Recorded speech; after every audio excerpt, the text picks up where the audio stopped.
રાધનપુર ખાતે રાધનપુર જિલ્લા બજરંગ દળ તેમજ વિશ્વ હિન્દુ પરિષદ દ્વારા ત્રિશુલ દીક્ષા યોજાઈ હતી.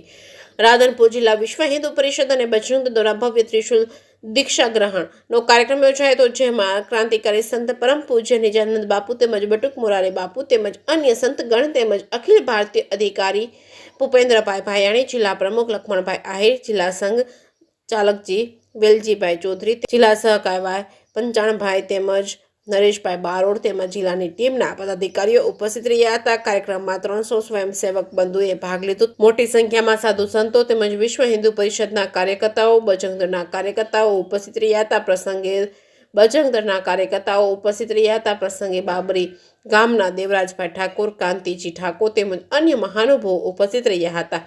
મોટી સંખ્યામાં યુવાનો અને બજરંગ દળમાં જોડાયા હતા. ત્રિશુલ દીક્ષા લીધી હતી. રાધનપુર ખાતે રાપરિયા હનુમાન મંદિર ખાતે ભવ્ય કાર્યક્રમ વિશ્વ હિન્દુ પરિષદ દ્વારા યોજાયો હતો. જે કેસની ગુજરાતી સાથે મનુ ઠક્કર, રાધનપુર.